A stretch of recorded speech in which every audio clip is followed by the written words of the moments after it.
Hi, this is Seven Daughters and Seven Sons, Part 3, Chapter 3. One night, toward the end of the journey, we slept out. A merchant with whom I'd been chatting awkwardly across 30 paces of empty space actually rose from his seat by the fire and walked over to mine. I had removed the veils with which I covered myself during the day, but the light was much too flickering and dim for him to have seen much of me by it. Sully and Musin were about their business of tending to the cooking and the animals, but their presence could be felt. "Lady," the merchant asked me, "what is your name, and where are you from?" "I am Buran of Baghdad," I replied, "daughter of that Malik known as Abu al-Banat." "And your husband? Who's he?" "I have no husband." "You're a widow, then?" "No," I informed him coolly. "A maid." He wasted no time on preliminaries. "Lady, where in Baghdad can I find your father?" A curious question. "Why do you want to see my father?" His tone implied his answer was self-evident. "I want to ask him to give you in marriage to my son. We'll expect no wedding gifts. Your person will be sufficient." I laughed out loud. "I am flattered, brother. My father will be flattered too. But you know nothing about me. Why do you want me to be your son's wife?" He sat himself down, tailor fashion, with his legs crossed. My fire glowed between us. "I've met women keeping stalls in bazaars," he said. "I've met women from the country selling fruit and vegetables from house to house. But, lady, I have never before met a woman like you. From what you've said, it's clear that you're very rich, and that you've earned your money yourself in trade, but not in the buying and selling of peddlers' trinkets. You're in business in a big way. My son is useless in business. He needs a wife like you."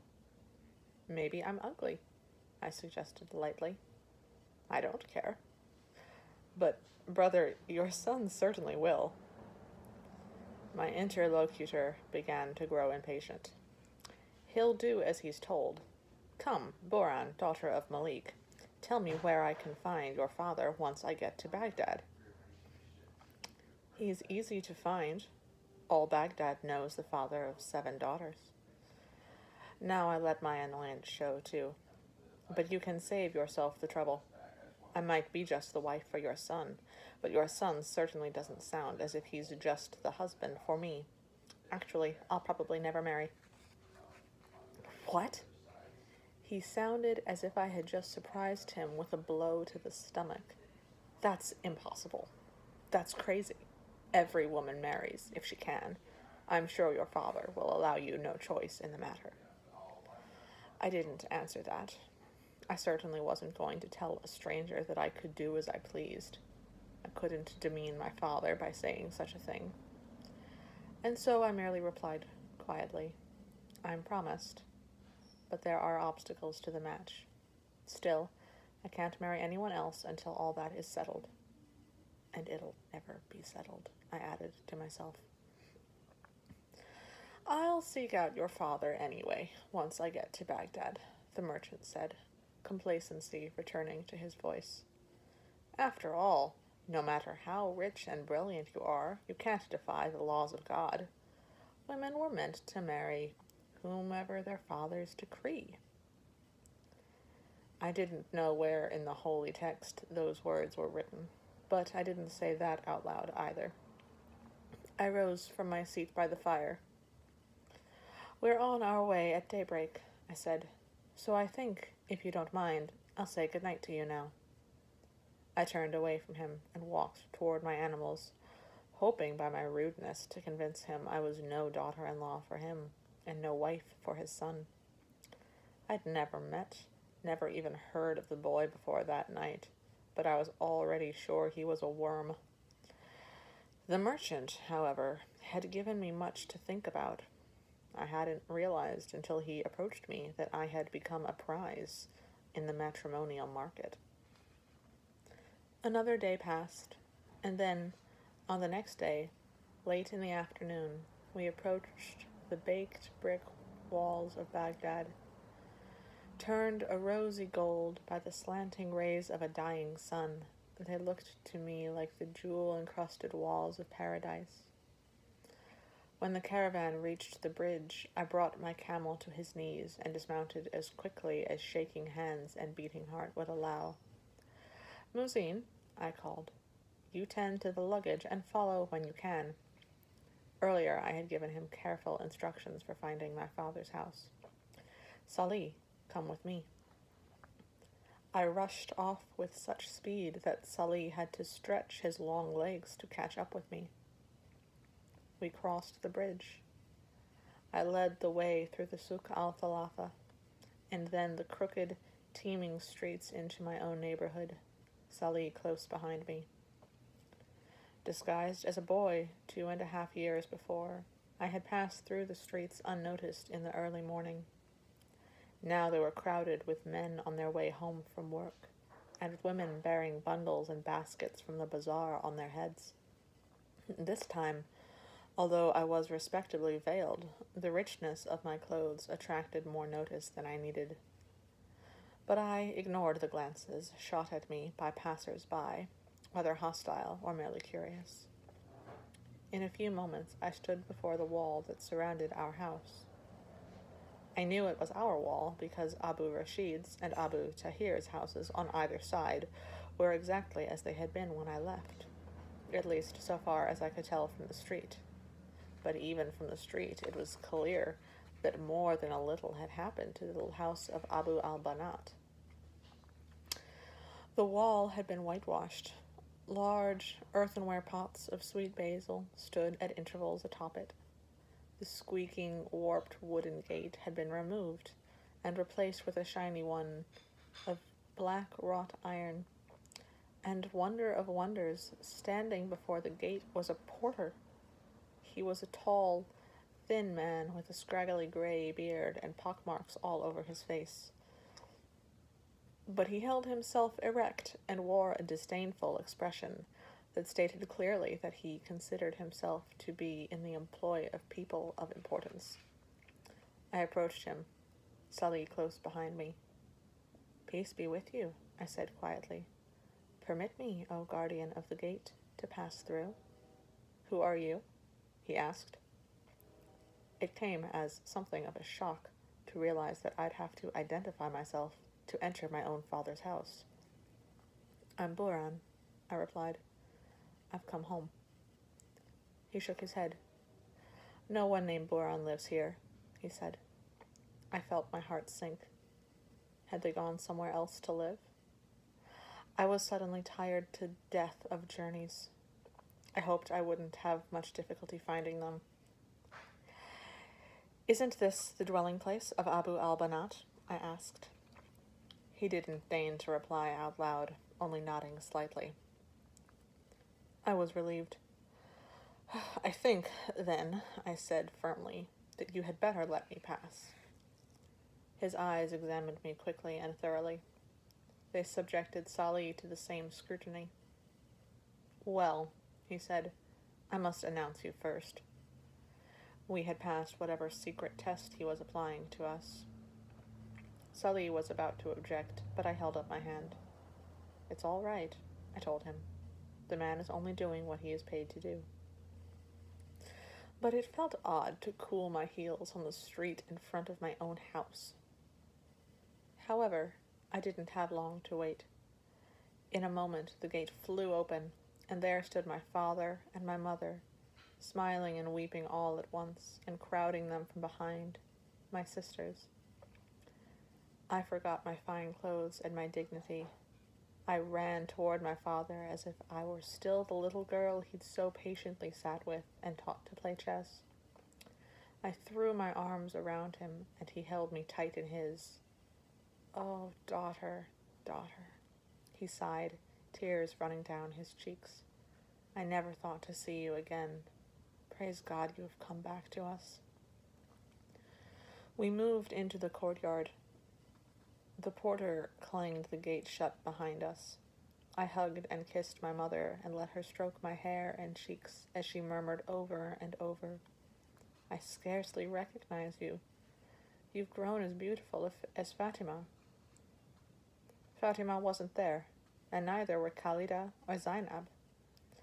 I hugged and kissed Sharifa and Amina and little Darira, little no longer, but slender and long-legged, with thick black hair that fell to her waist.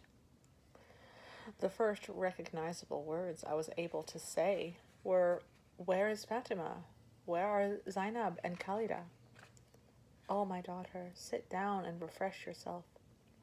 There is so much to tell you, so much," my mother said. "This man who came with you, who's he?" "My servant, Sully," I explained. My mother clapped her hands 3 times. A little serving girl appeared, her clothes clean, her hair neatly braided down her back. "Bulbul," my mother said in a voice so authoritative I thought for a moment that she'd been ordering servants about for 20 years. "See to it that this man is given water to wash with and something to eat. And bring sherbet and sweetmeats out here to the courtyard immediately." She turned to me and shook her head. "I don't know where we're going to put him," she said. "We don't have enough room for our own servants as it is. We're building more rooms, but the work goes slowly." "I have another one, too," I admitted, almost guiltily. "He's coming with the luggage.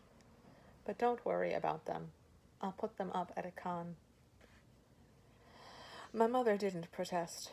I was glad to sit down then on one of the fine new carpets that filled the freshly paved courtyard. My head was whirling. "My sisters," I repeated. "Where are they?" "Married," my father said. "Thanks to our new position in this city, we were able to arrange matches for them with wonderful husbands, good men. And men of substance," my mother added with a sigh of satisfaction. "Sharifa is next," my father said. "She'll be married within the month." "I'm getting the best husband of all," Sharifa added complacently.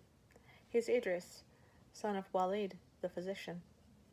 "Well, that's wonderful to hear," I congratulated her. "I'm glad I won't miss your wedding as I did the others." "Oh, my daughter," my father said, "forgive us for that, but we didn't know when you'd be back, or even if. The young men didn't want to wait." "To tell you the truth," my mother added dryly, "neither did Fatima or Khalida or Zainab." My father touched my hand. "Why didn't you send a message, some word, so we could know where you were, what you were doing, how you were feeling?" "I sent you money," I said. "I thought that would make it clear to you that I was very, very well.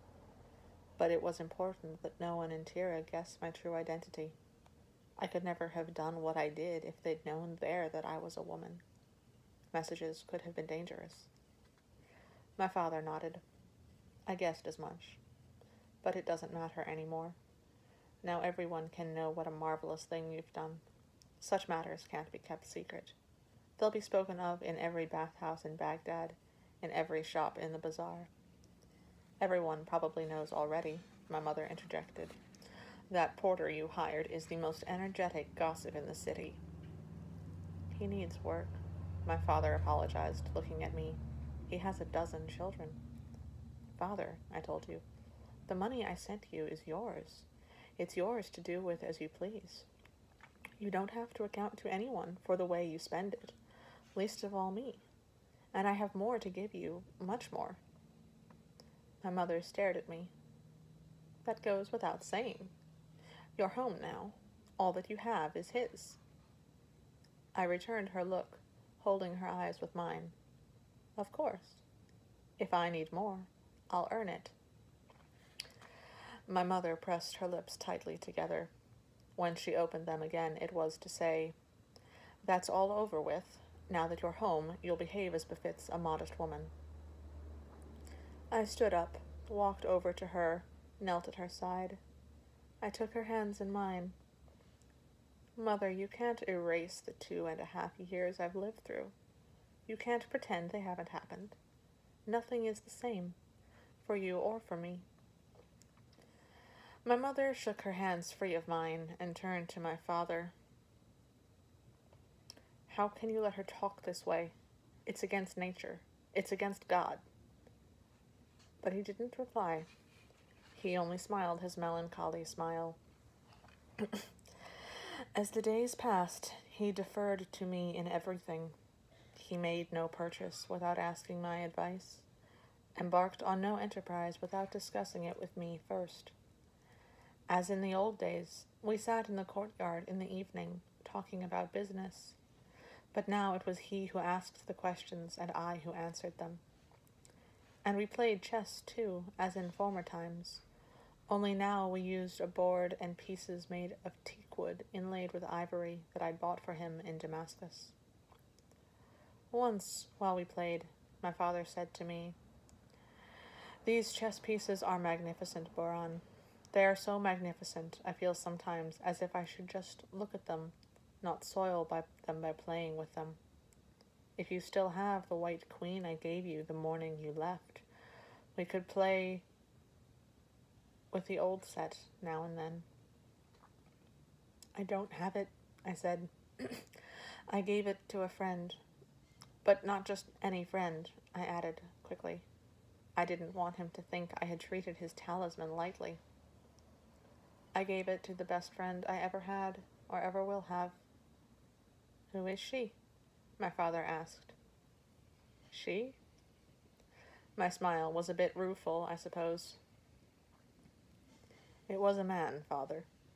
His name isn't important. I'll never see him again. He doesn't know who I really am. After all, how could I tell him?"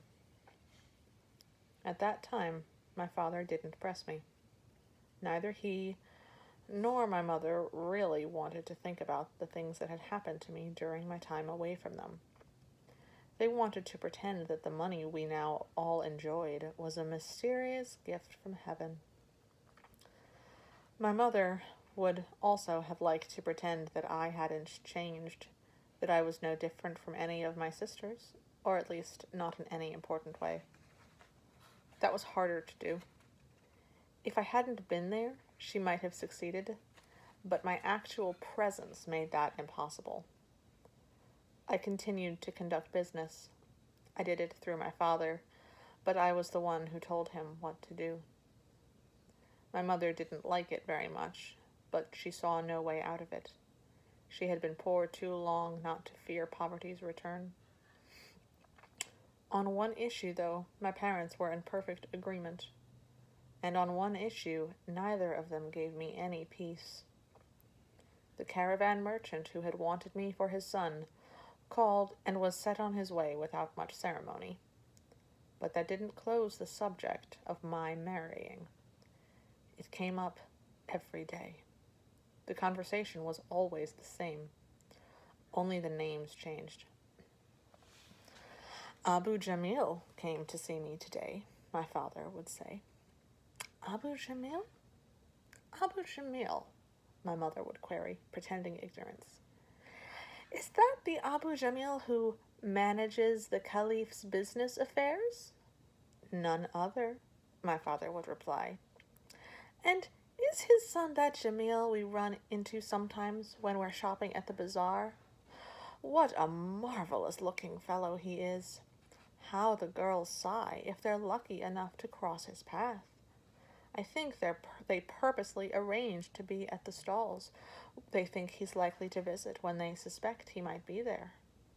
"The same," my father would assure her. "The very same." "Well then, my husband," my mother would recite dutifully, "what did the respected Abu Jamil want with you?" "He wants Buran for our son. His son," he said, "is desperate with love. He'll die if he can't have her, poor fellow." Now it was my turn. "Nonsense, father. He's never even seen me. How can he be desperate with love for me?" "He's heard of you, Buran," my father would reply. "Everyone's heard of you. Such things as you've accomplished can't be kept secret. They're spoken of in every shop in Baghdad. Everyone knows you're rich and beautiful. Everyone wants to marry you." "But I don't want to marry everyone, father," I would snap. I don't want to marry anyone. But you must, my mother would insist. You must marry. We all must marry. You're a lucky girl. You have some say in the matter. Your father is too kind. Then my father would raise his hand. My wife, we agreed. She is the one who's doing the marrying. She is to choose. So choose someone, my mother would cry. There must be one man in all of Baghdad who'll satisfy your highness. There isn't, I'd reply stubbornly. Not in all of Baghdad. Not in all the world, my mother would shoot back. To that I didn't reply. There was a man, one man in all the world, who would satisfy me very well. If I couldn't have him, I'd take no one, let my father wheedle and my mother cry all they would. I loved them both very much. I obeyed them when I could. But the time was long past when I could give myself away to satisfy their notions of propriety. But one day the conversation was different. Spring had come again. I sat poring over my accounts while Salih fanned me. It wasn't really warm enough for that yet, but Salih liked to attend to me, so I had to find things for him to do. My father and mother came into the room together. It was my room, a large new room we'd added to the house since I'd come home. The place sprawled now like a rabbit warren, arched iwan after arched iwan leading into one courtyard after another, off which our new rooms opened. We'd had to buy the houses of Abu Rashid and Abu Tahir at ridiculous prices to make room for our growth. We could have moved ourselves, of course, but my father wouldn't hear of it. He'd been born in this house, he said, and he'd die in it. He'd moved the shop to larger quarters, and that was enough moving for him. Besides, he added somewhat mysteriously, if someone comes looking for me, let him know where to find me. Listen to this, Boran, my father said. Listen to this proposition. My mother was smiling. This one you'll attend to, my daughter, she said. I'm sure of that. I longed to tell them that I never wanted to hear another word spoken on the subject of marriage. But they were my parents, and I couldn't say that. I lay down my quill pen, pushed away my accounts, and looked up at them with as much expectancy in my glance as I could manage. You'll never guess who came to see me today, my father said. I can't imagine, I replied, pretending interest. He used to call on me every day, before you got rich. Now I really was interested. He nodded. But he calls on you no longer? Again he nodded. That could only be my uncle. Envy had put a stop to his brotherly concern. Yes, my father responded gleefully. Your uncle. He sat down on the cushion next to mine. My mother sat down too. He wants you to marry Hassan. Actually, he doesn't care which of his sons you marry, any of them would do. But he knows you fancy Hassan, and beside, Hassan is the eldest, so that's the one he offers. Aren't you pleased? My mother cried. Aren't you happy? You can have Hassan now. You always wanted him. But wanted him no longer. Ah, yes, I replied coolly. But does Hassan want me? Want you? Want you? My father exclaimed. He can scarcely restrain himself, so he's so eager for the match. Times have changed, haven't they? I remarked softly. My mother either didn't catch or chose to ignore the irony in my voice. Of course, it's most suitable, she said. The same blood runs in both your veins. I smiled. I exulted. I couldn't help it. But I managed to swallow my laughter. Most suitable, I agreed. If I must marry, then I must marry. Let it be to my cousin rather than to a total stranger. Tell my uncle I will have Hassan. God be praised, my mother sighed. On one condition, I added quickly. On one condition only. Condition? my mother queried sharply. Condition? What condition? I turned to my father. I won't marry a man who bears a tattoo. What kind of nonsense is that? My mother exclaimed.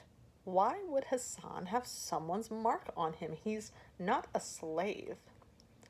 Oh, I dare say his body is clean of any such disfigurement, I replied casually. It's just a silly notion I have. I'm afraid of marrying a man who belongs to someone else. If he'll submit his body to your inspection, Father, and it bears no marks, I'll marry him. You're crazy, Boran, my mother said. Her voice carried profound conviction. It wasn't the first time she'd made such a statement. Marks like that disgust me, I explained apologetically. I know it may sound absurd to you, but I'm in a position not to have to marry a man who disgusts me. My mother snorted. My father merely said, I'll attend to it. You are the one who's doing the marrying. He left immediately to call upon my uncle and explain the condition. He didn't want to waste my time. Perhaps he was afraid I'd change my mind. The evening dragged slowly by. My mother and I both managed to keep ourselves busy, but my mind was not on my accounts, and her mind was not on her spinning. We were both imagining the scene taking place at my uncle's house, but though we didn't compare our versions, I knew as surely as I loved Mahmoud that the picture in my mind was very different from the one in hers. When my father came home, it was apparent from his face that two emotions were warring in him at once. All the color had left his cheeks, and his skin was nearly as gray as his beard. At the same time, he was struggling not to smile. Something had happened to shock him, but the very same event amused him too. As he entered my room, my mother followed behind him. She didn't wait for him to sit down. Well, she asked, what happened? Tell us. Tell us this instant. I will, my father replied calmly. Just give me a chance. He arranged himself comfortably on some of the pillows scattered around the carpet.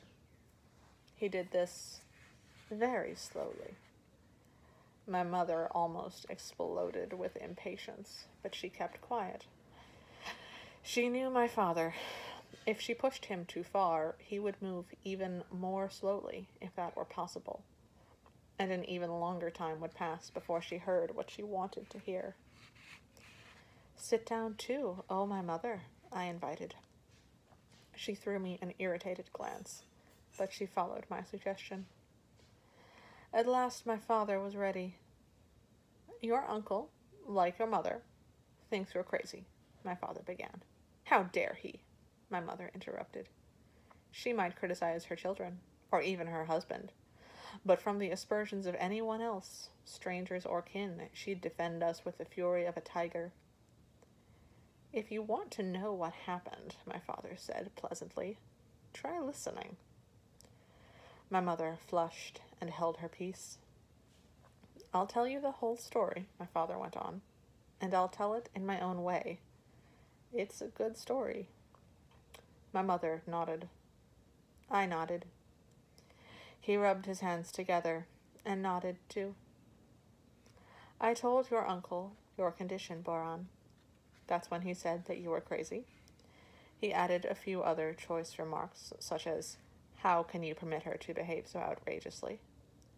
I didn't even answer that one. He knows the situation as well as I do. I just said, she's doing the one marrying.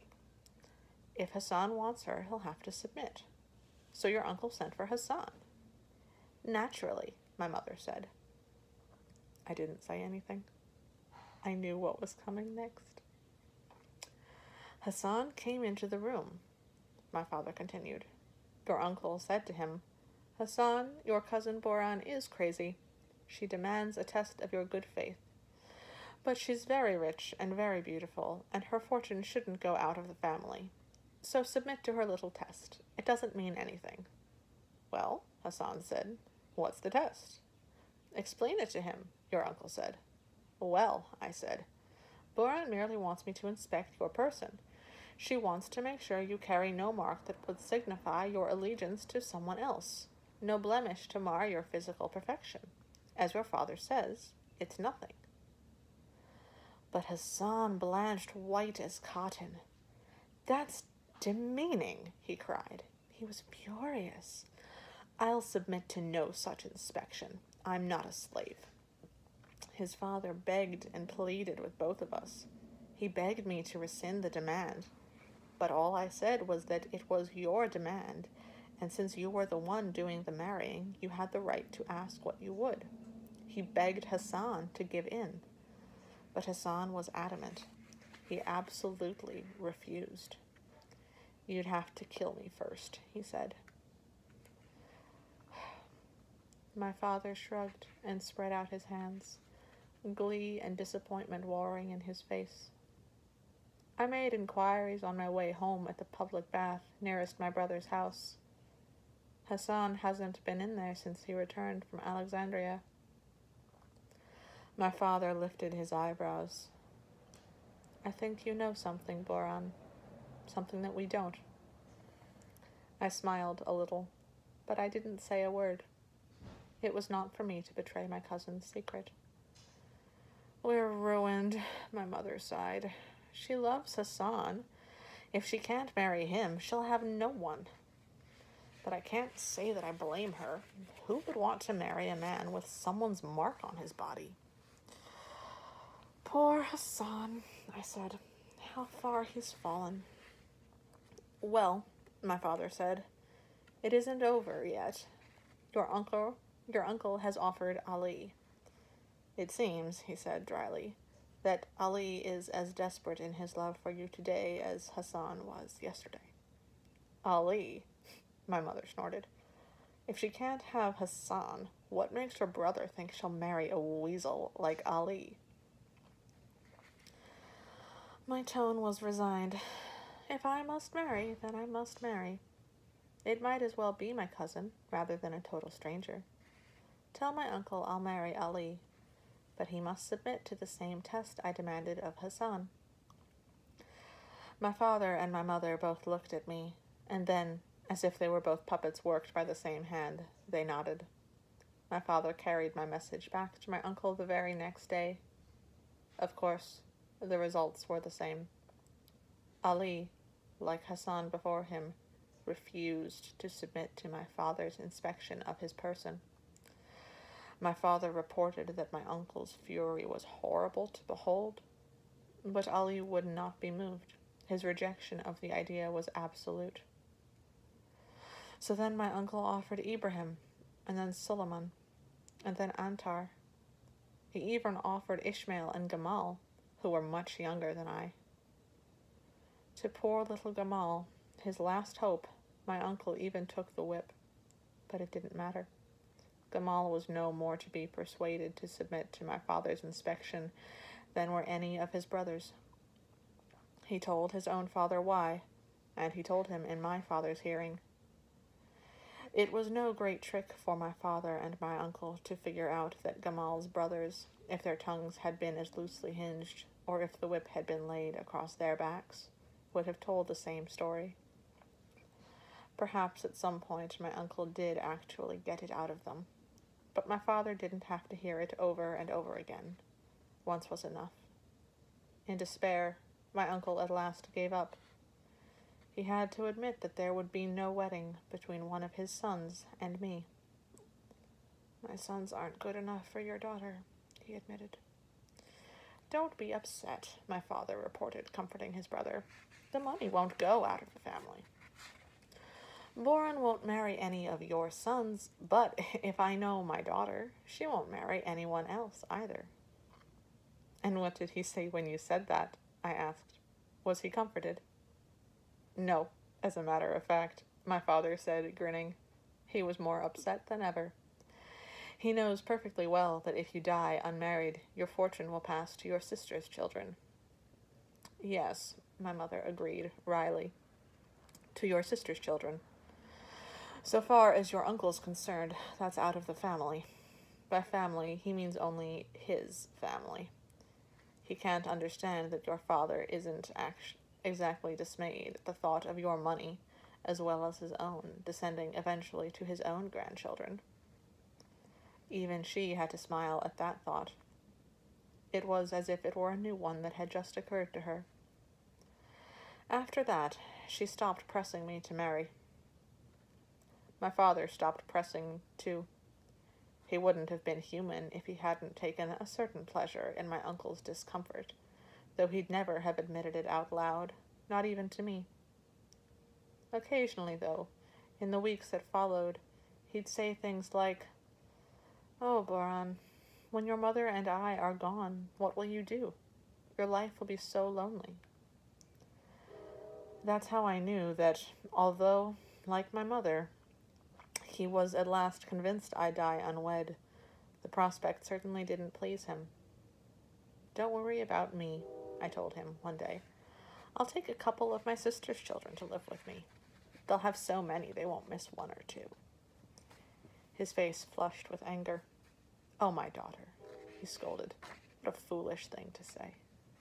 Do you think because I had 6 children at home I didn't long for you when you were gone? You know a lot, my daughter, but there are some things you don't know at all. You have no heart."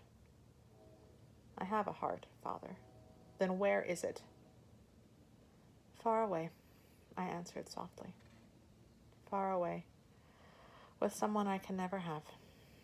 I turned away then, so he couldn't see the tears that had sprung to my eyes. "Why not?" he asked sharply. "It seems to me you could have whomever you wanted." "He doesn't know who I am," I replied. "He doesn't know where I am." "He's the one who has the White Queen," my father guessed. I looked at him again and nodded silently. "I suspected as much. If he found out where you are, he'd come." "I don't think so. I wasn't honest with him. He must hate me, if he thinks about me at all." "He doesn't hate you," my father said. "He may be annoyed with you, that's not hard. But hate you? Never." "Well," I replied with an attempt at lightness, "it doesn't matter. He'll never come to me. I'm not going to tell him where I am, and there's no other way for him to find out." "Do you want him to find you?" my father asked, his voice low and serious. The truth now, I told myself. The truth. He was asking for the truth, and I could do no less than give it to him.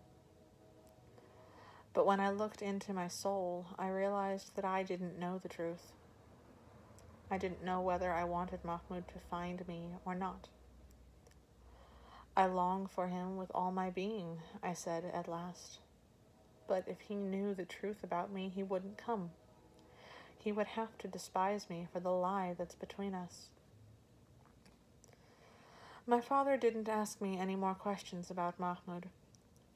I had thought I was done crying for him, but now the pain of his loss returned with all the sharpness of a fresh wound. At night, when I was alone in my bed, I took to weeping. I wept as I hadn't wept since that long-ago day that I had sailed away from Tira, knowing that each gust of wind blew me farther and farther from my heart's true friend. I wept for all the lonely years that stretched in front of me like an empty track through the desert. Of what use was it to be rich as the Caliph if there was no one in the world that loved me best, no one in the world whom I loved best? The revenge I'd achieved on Hassan was as empty as death. I'd have given it over in an instant for 5 minutes with Mahmoud. What good is revenge when you're alone at night? But with morning, and all that I had to do, I managed to push Mahmoud and my loneliness, if not quite out of my mind, at least to the bottom of it, where it belonged. When I was wide awake and in control, I knew better than to weep over what I couldn't do anything about. It was only in the echoing dark that I couldn't help myself. It was then I realized that the pain of my loneliness would not, as I had thought, grow less with time.